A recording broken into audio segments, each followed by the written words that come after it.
Shit Dad Podcast. Celebrating the mistakes that all parents make. You're listening to the Shit Dad Podcast.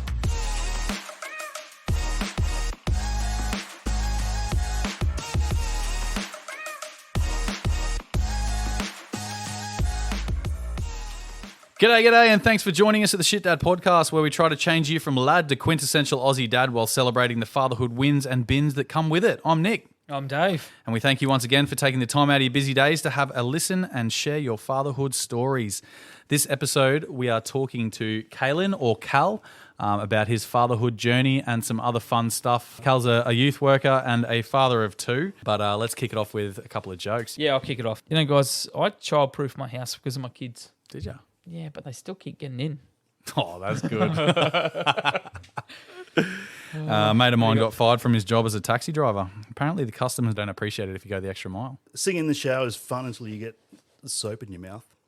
Then it's a soap opera. Oh, that's good. Yeah, no, that's good. That's a good start. What a save on the spot and in. How good. Throw him in the deep end. Oh, that's awesome. I had one more. Yeah, go. The other one was, I don't like stairs.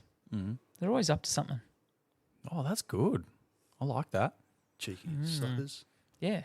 You don't live in a two-story, do you? No, No. single. Yeah, okay. So the thing about stairs is, speaking of stairs, is there's always a pile of shit at the top of the stairs and the bottom of the stairs.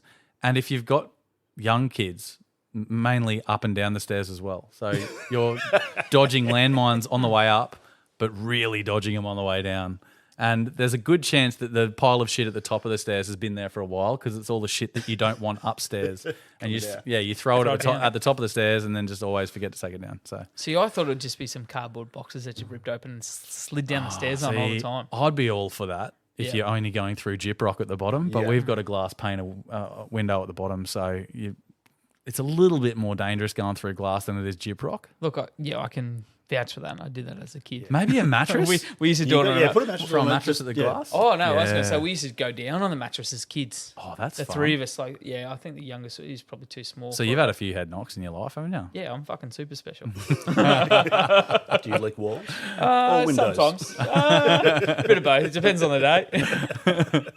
Our trip to Australia Zoo made me start thinking about this. Go. Limits with friends' kids. So where is it? So, for example, go back to, and I'll leave my story till later on. It comes up in a segment. But the old bouncing pillow there at Australia Zoo. Yep. So we're like, where is the limit?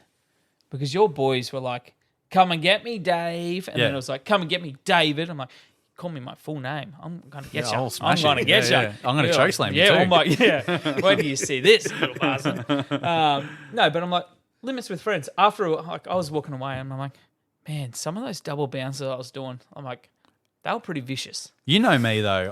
I'm all for it, eh? I'm like, send them to the moon with those double bounces. I get it, and I think it's probably due to the friend. But I mean, I just sit there afterwards. I'm like, man, all I needed was one of your boys to go wrong, go the wrong way, and like break their arm. And I'm like, and there I am, like in trouble with your missus and my missus. Yeah, not me. No, you'd be like, nah. We'd laugh over. Yeah. Oh, yeah. And that brings up another thing. Don't you pretend to be angry when your missus is angry? Have you ever done that? To the kids? To each other? No. So if she's angry at the kids, yeah, you have to over something you do not give two shits about. Yeah, you're not at front for sure. You have to. Yeah. And you're like, what the fuck am I angry for? And then but I don't know. Lately, I've been like, there's united front, and then there's just getting angry about nothing. So you just gotta. It's a hard one to play because if your wife is getting angry about something that probably doesn't require getting angry about, that's the line. You have to sort of talk to them about it because I'm Don't sure do it in front of the kids though. God no. No, That's true. Yeah. And vice versa as well. If you're getting angry at the kids and your missus is pulling you up and you're going, fuck, just leave me alone. I'm doing what I've got to do. Yeah. There's probably a good chance you're overreacting as well. And I've found that out recently as well.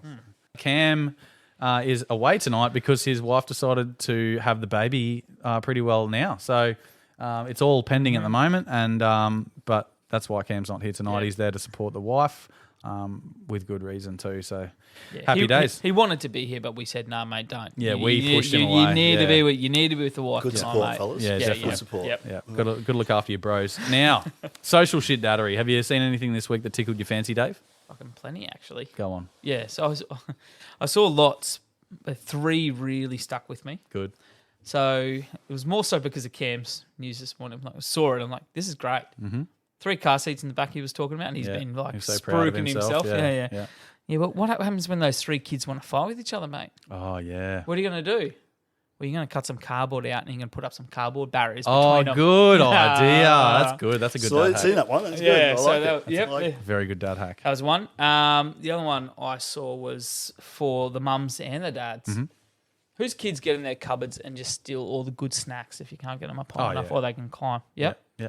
All right, well, hide your chocolates or whatever in a bag of beans or some shit that they don't like. that's Put it in the fridge. Good. So they're never going to go in them. That's strong. Veggie crisper. Yep. Oh. Yeah.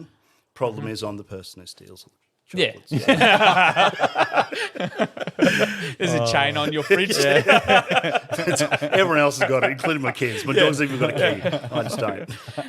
And that's awesome. And the last one, and this was my best because I watched how.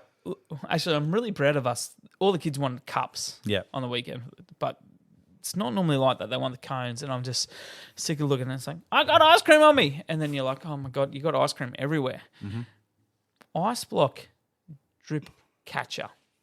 Turn the top of your coffee cup, you take away mugs, put the paddle pop stick through it, Oh, that's good. catches all of it. Look at that. Oh, that's some social shit daddery and a half. I Because I love saw it, that. I'm like, that's fucking perfect. This is dad hack central. Yep. Oh wow, not sort of what we're going for, but sort of what I want to from now on. That's No, gold. well, that was my shit daddery because That's I'm like, you know what? perfect. I'm going to give. Yeah, just be a giver. I'm just going to complain. So I just saw something that I thought was real funny. And a guy posted that on Facebook that trying to hide from your toddler with a dog in the house is just impossible. Isn't that the truth? Actually, I play hide and seek with the almost 4-year-old. And then once I finally get a really good spot, or like I know where she is, and then I move, Yeah. I can hear her like after a little bit saying, I don't want to play anymore. This is too hard. You're not making it fun. I'm like, just Can't find you. because you hide where I just hid, it doesn't make it any fucking. Do you know what comes good with Google Home? We have the little app that you can go upstairs and downstairs. You can control it. Yeah. So when I'm hiding downstairs in the pantry, I'll launch a song up on one of their Googles. So they're like, he's upstairs. They all go sprinting, and then I go and hide somewhere where they've already they've already checked.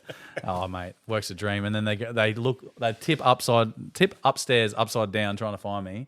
Finally realise I'm not up there. Come back down and be like, What were we doing? just get the colour. Yeah. Yeah, what? Now they just get the colouring book out and sit Yeah. at the table, and I'm just sitting behind the curtain like, oh, well, this isn't too comfortable. Guess the game's over. Yeah, well, I'm going to sneak out the back door and sit in the hammock. Well, that's your problem. You've got to find a hiding spot that's comfortable Yeah, true. Yeah, it's in such case a you never get found. rookie error.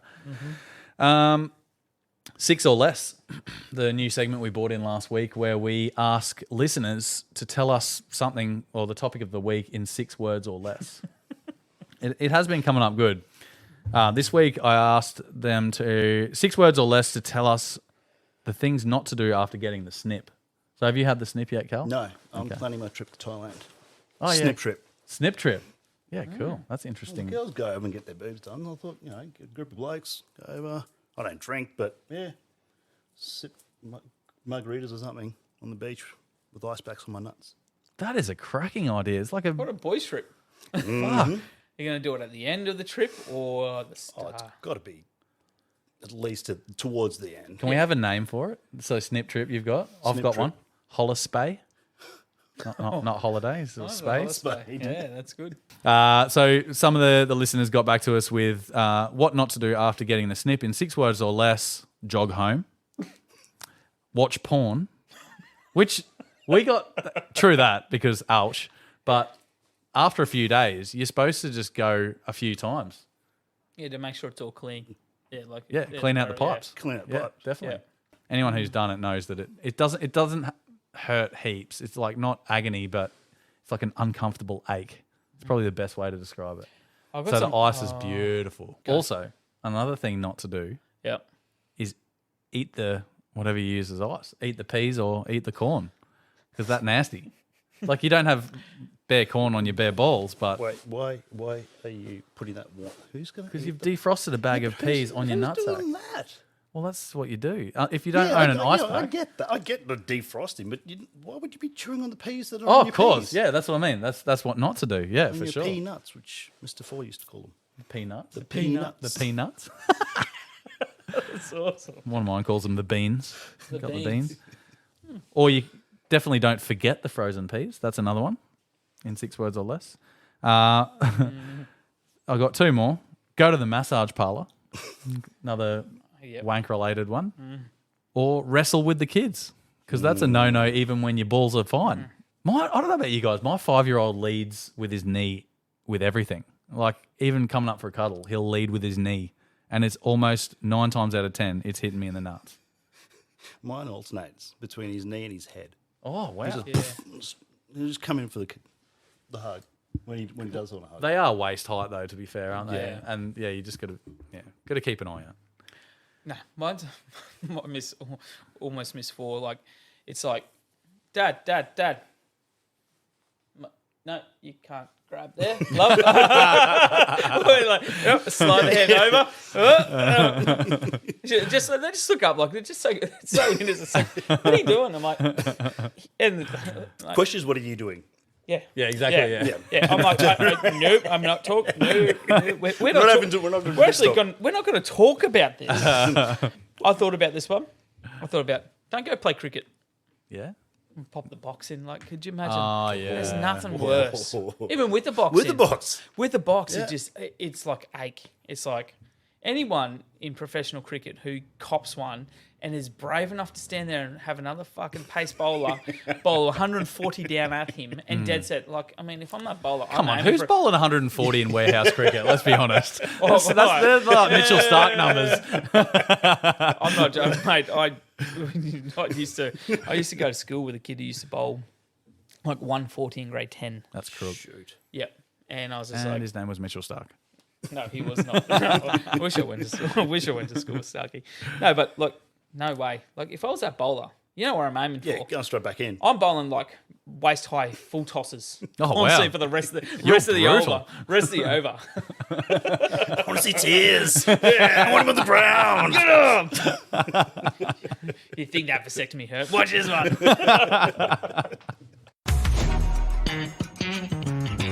Give us a spell.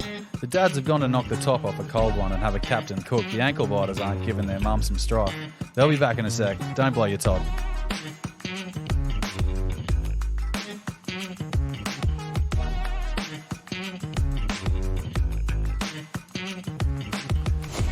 Back with Cal. You. Giddy up. Perfect.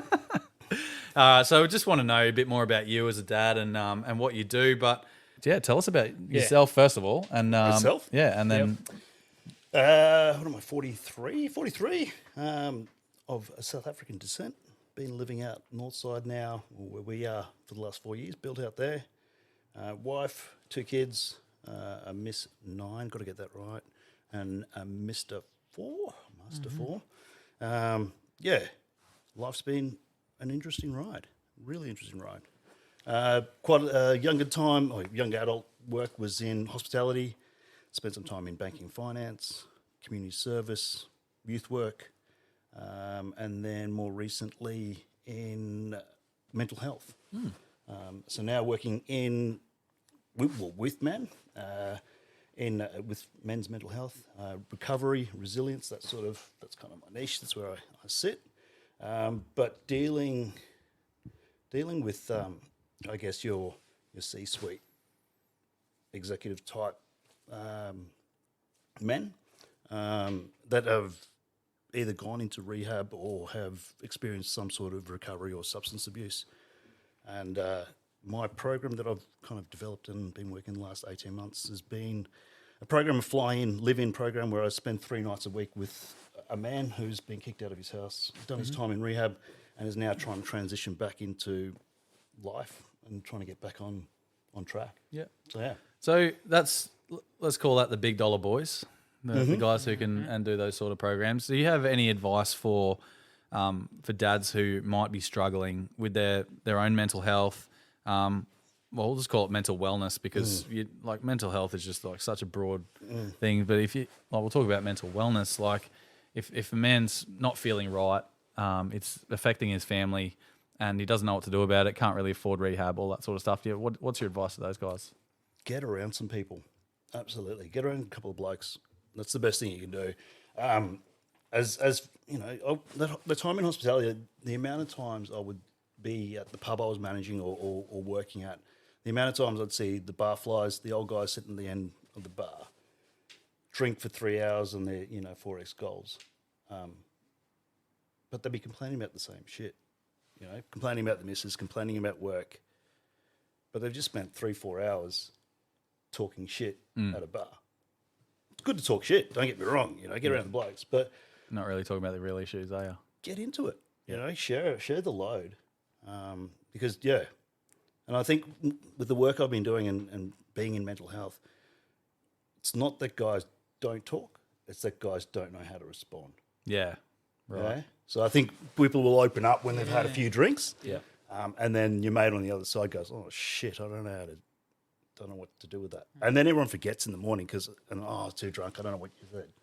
But it's going around in someone's head, and then guilt and shame all goes in. You shut down because you've shared something and the sharing wasn't reciprocated. So it doesn't go anywhere. I reckon it's so important, like when you don't know how to respond to something, to ask questions. Like so many people just sit back and go, oh, yeah, shit, man, that sucks. That's no good.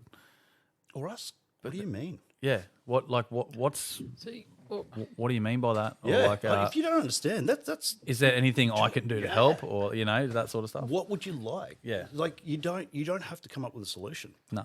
see, I try to I use this more in my profession than. Not saying that I don't use it in my everyday life. If someone comes and talks to me, like I have in the past, I'm like, I actually don't know how to help or respond, but I'm here just keep talking. If I can jump in and even if it's just like, oh, maybe I would try this. Have you tried? Those odd, because it's like you said, the worst thing that you want is sit there and go, hey, here's my heart and soul. Yeah. Crickets. Yeah, and you're like. All of us. We've spoken a bit about it on the pod before, and just opening the door. You don't even have to share. You don't have to if you can just sit there and listen to your mate or a bloke, and just offer that ear, just to. You don't want to fall on deaf ears when you're pouring your heart and soul out. But I think if you're the one listening, you've got to be able to just ask questions, ask them what they want to achieve from this chat. Like that sort of thing. Be present. Yeah, be present. If you're in the moment, and don't have to be dicky about it, but if you're in there and you're actually listening, that's generally what most people. That's what gets shit off their chest.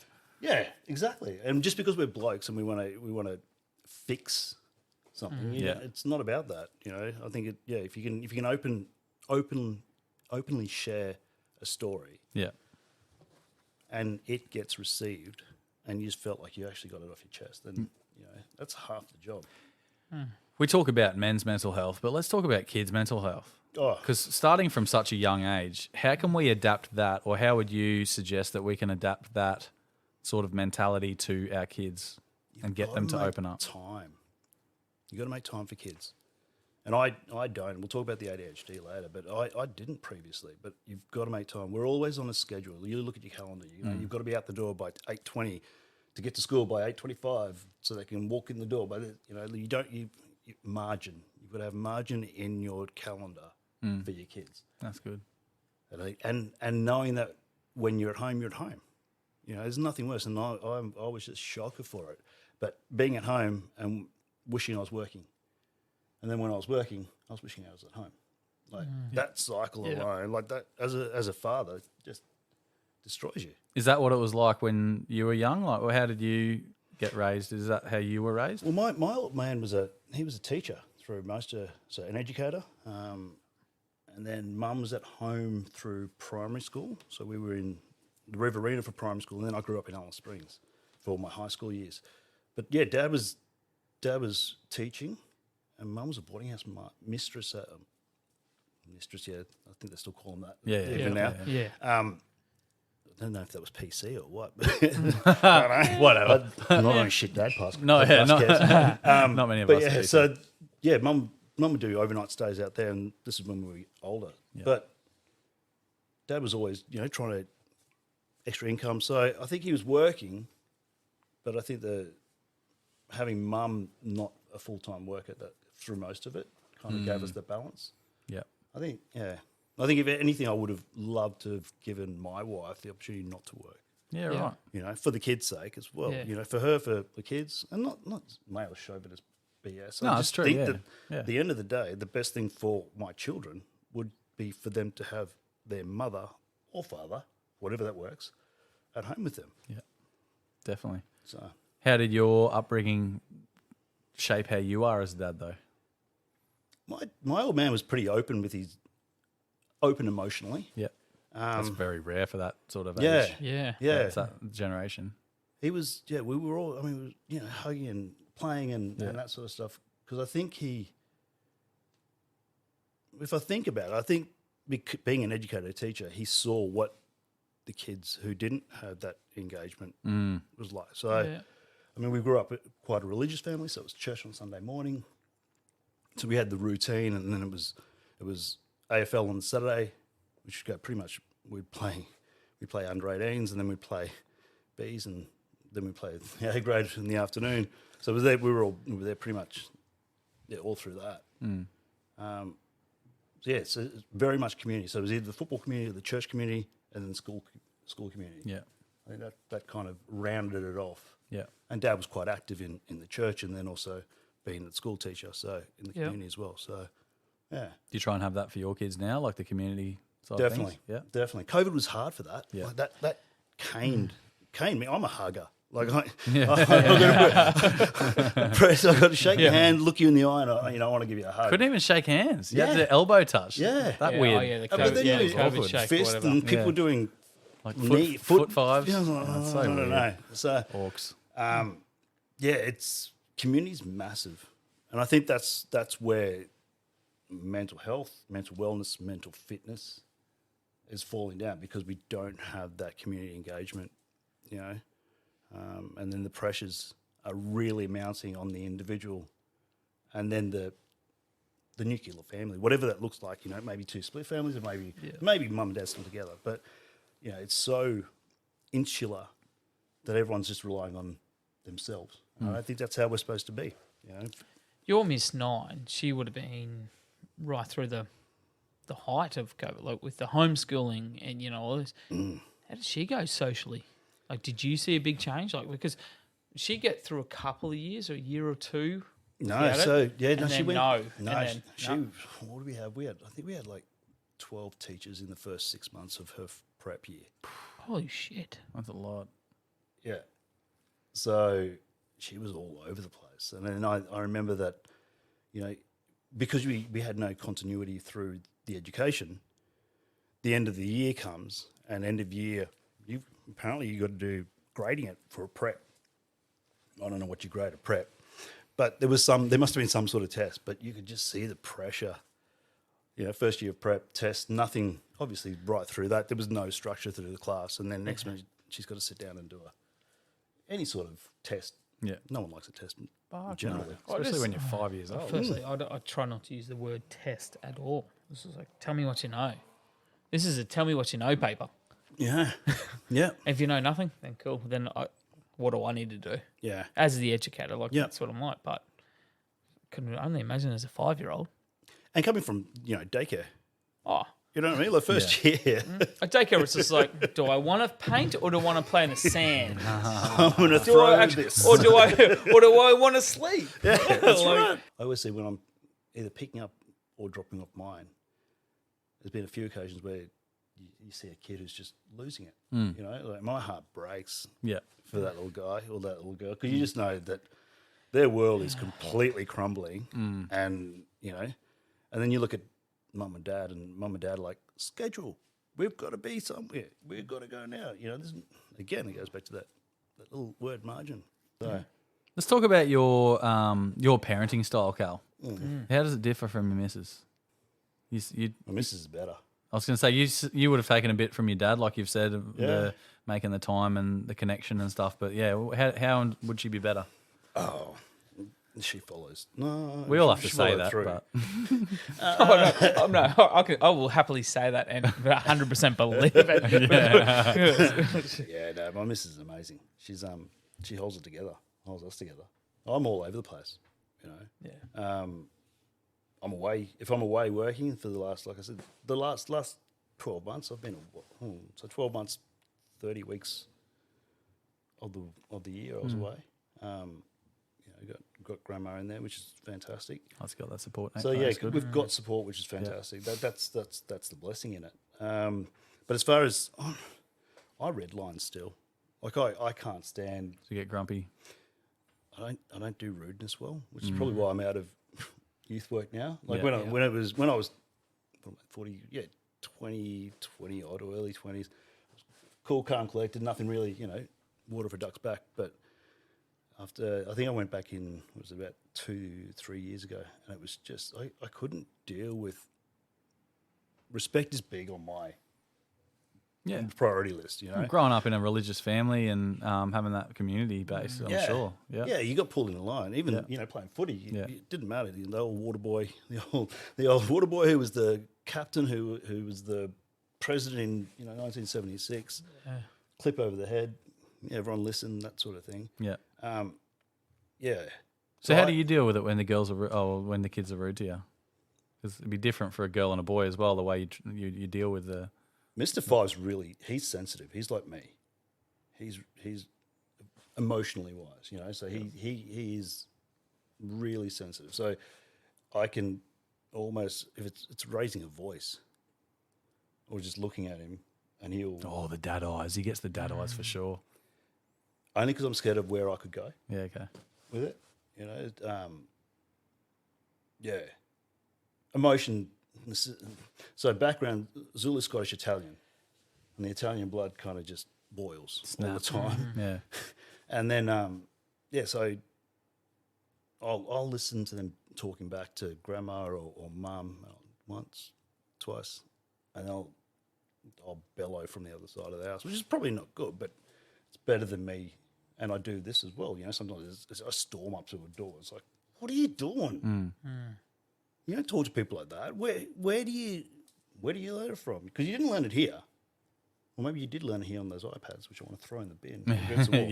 But, you know, it's, You know, when I was diagnosed with ADHD, my wife went down the rabbit hole with me in a lot of research, and being able to relate to me allowed me to become a better father. Okay. Allowed me to slow down and not redline as quickly as I would have because of all the stimuli and then the kid going off. So just taking that breath and then trying to understand, okay, so where's these behaviours coming from? Why am I reacting? And why am I triggered? So you're doing a lot of self-reflection before you're reacting to these behaviours, eh? Most of the time. Yeah. Don't get me wrong. And if you ask my kids, they probably said, no, he never does. But a lot of reflection. Yeah. A lot of reflection. Do you think that's improved since the diagnosis of ADHD? Absolutely. Yeah. Absolutely. I was explaining to you guys in the way in, you know, when I was working at the rehab, a lot of guys would come in with undiagnosed or diagnosed ADHD, and they would use substances that mimic dexamphetamine or you know, the speed, and it's because things slow down. You're not so reactive. You focus a bit more. Yeah. I remember the first day I came back from the docks, sat down on the couch, TV was on, kids running around, noisy. And we had a conversation for, it would have been 15 minutes, my wife and I just explaining what was going on. And my wife's like, so, you know, it's the first time we've had a conversation for 15 minutes where you haven't blown up. Yeah, wow. Yeah. Because I was able to focus. Yeah. Because I was able to, you know, play with the kids, not tell them to be quiet. Like, she used to always wonder why I couldn't have the kids behind me in the car while I was driving, and she would be talking to me and the radio was on. I'd be like, like just white knuckling driving wow. because the kids were too much. You know, I could concentrate on the road. I knew where I wanted to go, but then my wife's talking to me, and I was just like, just feeling it boil. But now it's just like, okay, I can block things out. Yeah. It's not a skill that I thought I had. So what were the signs for you to go and get diagnosed? Because I'm interested in all this. We need to have more chats, Cal.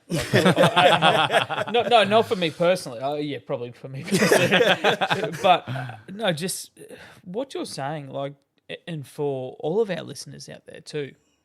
Like, but even me, like, I'm thinking for me as a dad, but then me as a person, for my mates, and then as an educator, I'm thinking, fuck, shit. Your analogies you're using, and I'm like, fuck, finally makes sense for this poor kid who's in front of me going, what the fuck's going on? Yeah. I'm like, and I'm like, yeah. And then it makes more sense to me every time I'm now talking to him. I'm like, what do you mean? Yeah. You just did this like 20 minutes ago. Yeah. Huh? So the executive function for the ADHD brain. So that's all your time management skills. Yeah. Yeah. Don't have any. Yeah. They're not functional. Yeah. And so my phone, I've got OneNote notes, which I transferred from Evernote from 2013. Because I take notes. Because if I don't take notes, my wife used to send me to the shops. It was only since my diagnosis, like, if it's more than 3, write it down. Yeah. Jeez. Simple things like that. You go for 3? I'm like, if it's more than one thing, I'm writing it down. If it's more than 3, Maybe I got ADHD.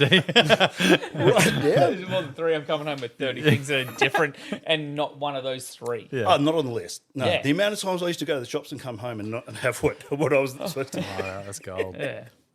Sorry. We sidetracked there. We did. What were the signs you were... Tell us. So signs.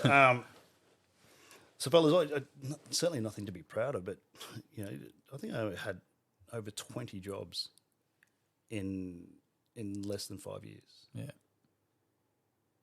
Because hospitality, bounced around hospitality, easy enough to do. Love hospo, but just could not. Like, I just get frustrated. Oh, this owner did this, or never customers. Customers were great. I loved them. And generally loved me because I was like a ball of fire and fun all in one, trying to make their day. So yeah, heaps of jobs. Unable to plan, budgeting. I was shit as budgeting. Money management, time management, scheduling. The executive functioning. Hindsight, foresight. Getting into major arguments with my wife. I used to hate when she'd come to me for a recommendation or my thoughts on a certain subject, because I'd have one. Oh, well, they never go with your thought anyway. They always go with their own, what they want. And I'm like, well, screw it. Why are you coming to me? Don't if you're not going to talk, listen to me. And she'd be like, no, because this, and this had happened. Obviously, she'd planned 3. She'd seen what I came up with and planned 3 steps forward. Went, there's a roadblock. Me, I'm like, roadblock? Just pivot right, go around it, go over it, go through it, keep on going. Sounds like Let's have that chat in 3 more steps. Yeah, it sounds like a later problem. Yeah, not right now. But yeah, wife's a spreadsheet queen. And I know that everyone's minds work differently, and there's nothing I want to say about that. But the fact is that as an adult, and you've got more things to juggle, especially as a father, husband. As a husband with a wife, when you're newly married, you're married to another adult. So at the end of the day, you mess up, she can look after herself, really, as long as you don't mess up too much. But then when you've got kids, and those little lives are... Depending on it, That's where it goes, okay, I need to get this together. Yeah. Yeah. Yeah. There you go. And so what was the route from there? So you saw some signs, saw your GP. GP, went to a counsellor. Yep. I think I don't know. I've been self-reflected for a long time. I think especially working with youth. So this is post-youth work. And going, okay, there's things that I need to adjust and I can change myself and dig deep on. A lot of negative chat, a lot of not depressive moods, but certainly some spiraling that I was helped being pulled out through friends and that community work again. So from the GP, it was the counsellor, and they did the initial test. I think there's 10 questions, and you've got to get at least 4, 3 in the. They've got to tick off on it basically. And then so from there, it happened really quickly. Like I'm on a lot of pages now, Facebook pages, and people are waiting 6-8 months for diagnoses. It's crazy. Adults or kids? Adults. This is adults and kids. Yeah, well, see, I know kids are because it's a gap. No one can get them to see a ped, firstly, to do anything. And, so adults is the same game as well. Yeah. We need more and more people in this because, like you said, there's these amazing people who are doing these awesome things, but everyone has their tether. Yep. And unfortunately for these amazing people, they're dealing with some things that are bloody big. That's what I loved about those guests that came on from Trademark. We had Shannon from Trademark. So Trademark, you've obviously heard of Trademark in the mental health space as well. Yeah. They're doing phenomenal things. And it's sort of addresses 3 or 4 of the things we've chatted about tonight. And one of them is you don't know what to say when someone's opening up. Oh, here's a barcode. Let's just scan that. Have you here? I reckon you guys, you could definitely benefit from giving these guys a call, like the people that come up when you scan the barcode. This is a trained professional, and they'll talk to you for tradie hours or whatever it is. So then there's that. They're also starting conversations. So wearing the Larry gear, it's promoting men to start talking. Just talk. It's so good, and that's what you're talking about, Dave, with the people who are doing such great things. Like they're facing the battle on a few fronts as well. So, but they can only do so much.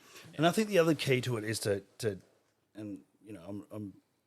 I totally believe that counsellors, psychologists, and psychiatrists have their place, but the mental health model in the medical model, it's not working.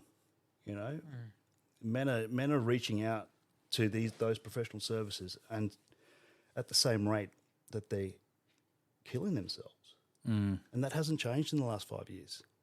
So that tells me that there's something not hitting the mark. So we need to spread that load. We need to make, Trademark, but make it accessible for people to reach out. So I've been doing a bit of reading, which is something I couldn't do before medication because I used to go to sleep. But there's a model of task sharing. So I know coaches get a bad rap, but I'm a men's coach. I work in mental health, mental wellness, because I can't say health. But men's mental wellness, resilience, and recovery. Coach is A to B. Everyone has had a coach. Most guys have had a coach doing something. But that's what it is. And task sharing is the idea that we need non-medical trained practitioners, coaches, who can filter some of that work task load across the community, and then also work in conjunction with the psychologists, the counsellors.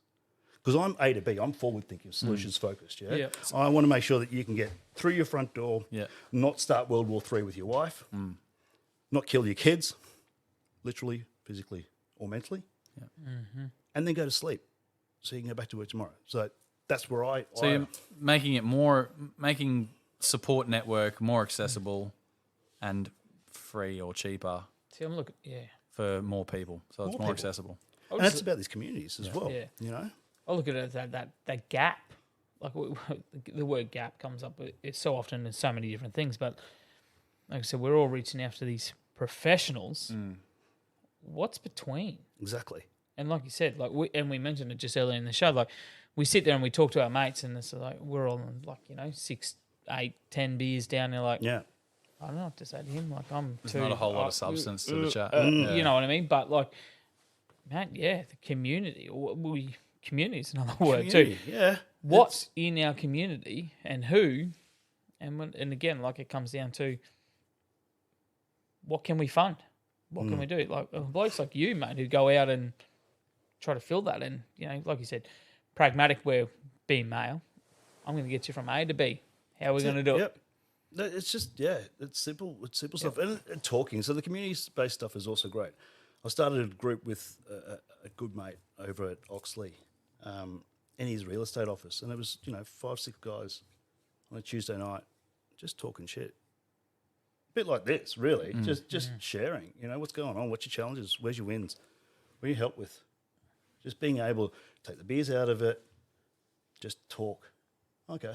And these guys are huge. Like some of these big jack, like guys you'd look at and go, there's no way he's going to start talking about his feelings. But he'll talk. And then that opens up the floodgates. Because once someone's vulnerable enough to share and honest and open, that's sort of unlocking the safe. It's like, I hate the phrase safe places, but it opens up the safe for us to go, all right, we're just going to take all the shit off our chest, talk about it, pop it in there. That's cool. I don't need to deal with that right now. I don't need to take it back to my wife. I don't have to take it to my kids, and I don't have to take it into my sleep tonight and wake up with tomorrow. I'd love to finish off the chat. Like we've dug real deep in mental health and men's mental health, which is fantastic. And it's something we haven't really visited on the podcast in depth. So really appreciate you opening up and having a chat about it. But we'll finish off a little bit about I'd love to learn, like I've learned a bit about you as a father. Yep. But just a couple of last little things. We ask our guests, what's your favourite part of being a father? And what's your idea of quality time with your kids? My favourite part about being a dad, for example, is when I walk in, I only work 2 days a week, right? Every time I walk in the door, without fail, I could be coming home from 10 hours at work or a 10-minute drive to the Bottle and back, and my kids will react exactly the same every time. They'll run up and go, Daddy, and give me a massive cuddle. That's my completely favourite part about being a dad. It's the smiles, mate. Yeah. The smiles for me. Yeah, smiles are amazing. It might sound a little bit No, man, left of open field. up, bro. No, just, when your kid falls asleep in the car and you've got to take him in, Oh, that cuddle? the cuddle, That's good. the limp, Yeah, Yeah. and they just breathe. They're in you, right up against your neck and in your ear, and you're just like, That's good. Love that. this is mine. that reminds. But made this. that reminds me.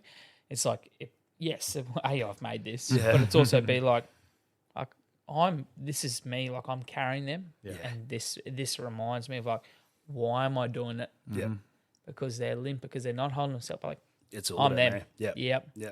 I've got to be here. Yep. Who else is going to do that? And I don't want anyone else Exactly. doing it. No, No. exactly. No. Yep. Yeah. And what about quality time with them? What's your favourite thing to do with them when you're home from? And is it from different work? for your boy? Well, and is it different for your boys and your girl? So something myself and my girl did at the end of last year, because I was away so much. We did a little daddy-daughter date on a Sunday afternoon. I took her up to the lakes up behind Strathpine. Oh yeah. And we got some Krispy Kreme donuts. Sick. Oh yeah. And we sat and watched the sunset, and That's cool. Oh, that was cool. a nice little date. Yeah. And I wanted to start doing that with my wife Yeah. this year more, but also my son, obviously not a date. But I think hanging out. Fuck yeah, it is. Yeah. Still a day. You can have a day with the. Yeah. Yeah, you can. It's probably Different. watching my son play his guitar. Oh yeah, cool. Oh, Like yeah. he doesn't, like he's just like Nah. he is full rock dog kind of. Like there's no, he's all out, but he's so intense about it. And I think that's So all of his energy is going into that. yeah, and he stares you down like he's Yeah. looking you right in the eyes. Like I'm on his bed and he's putting on a show. That's the best in his undies. Just So thrashing. so he's just born in the wrong decade. So he Oh, needed for to be, sure, So for he, sure. he needed to be 18 in the 80s Yeah. when he was all the rock. Well, he's going to bring it back because it's all going to swing around. Of course it is, yeah. He'll be right there at the precipice when it peaks again. That's gold. So yeah, that's probably Awesome, man. No, that's Good. Nicely opened up. And you said your wife is the one that holds it all together. What's your secret to a happy marriage? Check-ins. Oh, yeah? We haven't done it for a while. We changed. When we were dating, we would have check-ins. I think we still do it, but we don't, I guess, call it a check-in as much, but it's still check-ins. So can you elaborate on that a little bit? Just as in, is it as simple as a sit down and have a chat, how things are going, or just trying to find that time, and it's hard. It's hard. We're busy. We're ships in the night sometimes, but it's just what's going on. Yeah, Where the kids at, what happened today. I think that's key. Cool. Just lines of communication. Something that we're not all great at, really. No. I'm terrible at it. So, No, I've got to talk. yeah, I have to talk. Otherwise, it's like a pressure release. yeah. And you might see that with your ADHD kids. They've just got to talk. They talk all the time. Because the other thing is, if you don't get it out, I'll forget about it. I'll move on. yeah. So I've learned that if I move on and my wife's still stewing on something, and I haven't addressed it, it's going to come back and bite me. in the Oh ass. no, yeah. So true. you kind of go, okay, what's going on? But in your mind, you've moved on. It's done. Oh yeah, Yeah. 100%, Okay. 100%. Yeah. But if I don't give her the chance to address to it. Well, clearly it's all working. Like you said, hindsight forethinking. You know? got to do it. Yeah. Do it now. She used to hate it. Shit that moment of the week. Shit Dad moment of the week is where we reflect on something that's happened during the week that isn't always, like, it doesn't have to be funny or anything like that. It's just something that's happened that you thought, I think a few dads might benefit from hearing this, that they're not alone. This happens to everyone. But they always end up being pretty lighthearted anyway. So I'll kick it off just to set the scene at Australia Zoo with Dave and his family on the weekend, and they're all playing in that little water park section. So at this point, we're probably about 4 hours in, you reckon? We've been walking around. We're just about to go watch the croc show, having some lunch, and they're starting to get a bit like not feral, but like. Yeah, the behaviour's starting to wane, we'll say. And Mr. Five, always is him. So he decides to, like, they're all running around in the splash park. He's got one of the water jets coming out of the ground. He's standing over it, so it's absolutely punishing his doot. And he's standing there looking me dead in the eye with the biggest shit-eating grin, water jet up his doot, and he's just like this. And he spelled out with his finger in the air the word shit. I missed this. I didn't know whether to laugh, get angry, or cry. I was just like, I had to turn around and just reflect for a second. And then I was just like, nah, I had to let it go. It was just too funny not to. Just the trifecta, the holy trinity of just the situation. I was just loving You it. did not point that out to me. Yeah. Oh. I didn't want to condone it because I knew we'd just stand there taking the piss the whole time and laughing. But yeah, that was my shit dad moment was just Allowing it to happen, just letting it go. I actually don't care. It's something that I probably used to get pissed off about, and I was just like, nah, you know what? Fair play. I think that's clever though. I think that's probably better on your part to let it happen. Yeah. Because if you had turned to me on, I can watch this, Dave. Watch this. And we would have made a big deal of it. And then he would have thought that was the fucking funniest thing ever. Exactly, yeah. And then Everywhere. just gone. Yeah. And that is exactly right. In the croc show. Yeah. What else can I spell? Yeah. I'm like, you will still get in trouble whether you spell it or say it, dude. So just chill. I do know how to sound at the foot. I told you about that. That was one of my shit dad moments in the past. It was a historical shit dad moment. You know how on the iPads at school they've got like this that app where it makes the sounds, like the the phonics. Yeah, the phonics. Yeah. So my kids have obviously found the swear words, so they're just like pressing the button, say, "Daddy, watch this." Shh, t. I'm like, okay, Let's let that one slide. Don't do it at school, okay? Turn that into a teaching moment next time. How many sounds is that? Go. Cal, do you have one? Or Yeah, I do you got one. Yeah, I got go. one. So over the weekend, luckily, talking about stairs at the beginning of the podcast. Yeah. So we get invited to some friends, so school friends. We've known these kids obviously through the last few years, and Mr. Five goes, I wonder if they've got stairs. I'm like, what's that, mate? What? Why? Oh, no, I like stairs. I want a house with stairs. Okay. They always lead to something. So this is early in the day. Before we leave, yeah, they've got to have stairs. Some wife goes, why have they got to go have stairs? Oh, just so I can push Daddy down the stairs. Oh, he's gone dark. And I'm like, That's grim. who are you? Yeah. So, Holy shit. What's he holding on to? I don't know. I'm scared. I'd be sleeping with one eye open if I were you, eh?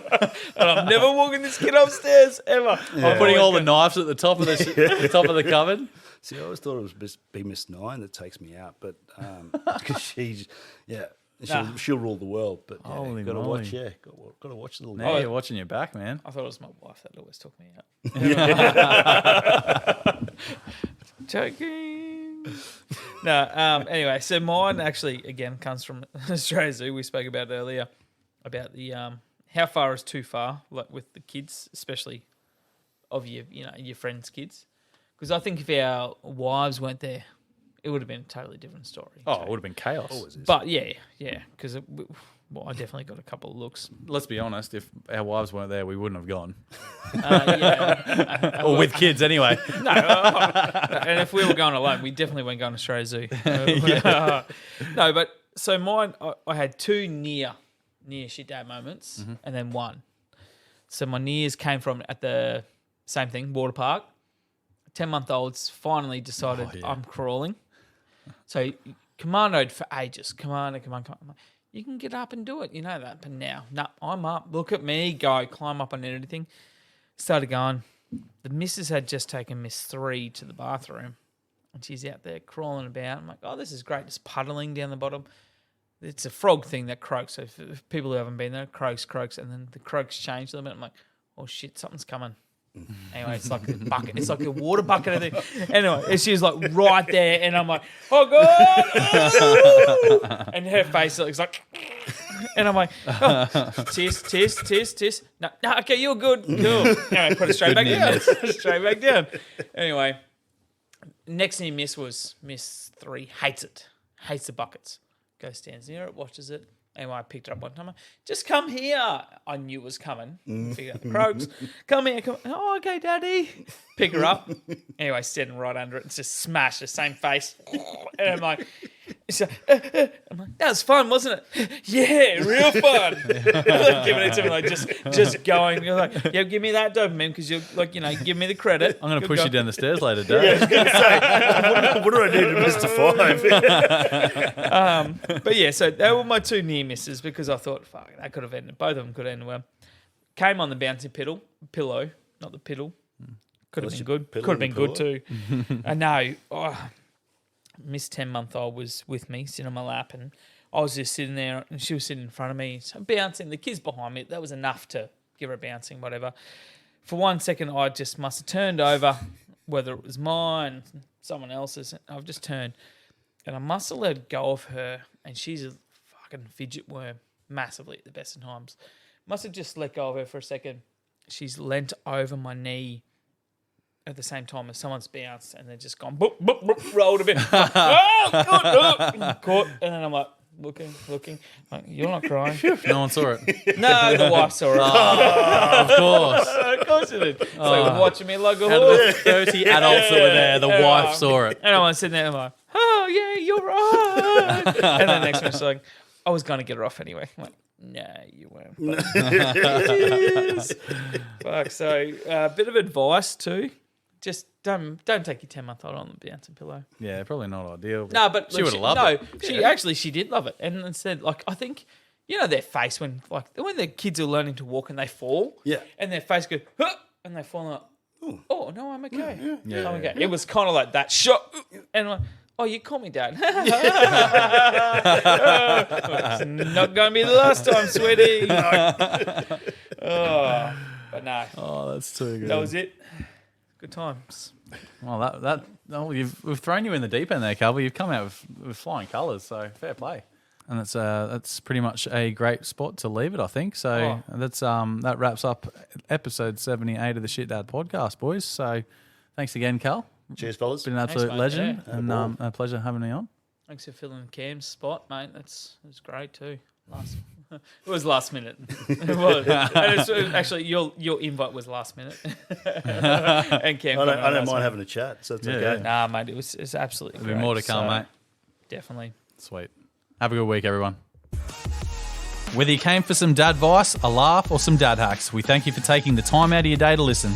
Please get involved on our socials at ShitDadPod on Instagram and TikTok, or ShitDad Podcast on Facebook, and of course the Shareline 07 30 40 95 45. And support the guys who keep us rolling. Black Property Group and Anytime Fitness Griffin. Add value to your house with your dad bod out. And don't forget, whether you're here for your kids daily or not, be present wherever you can, because we're all in the same boat when it comes to fatherhood for the kids.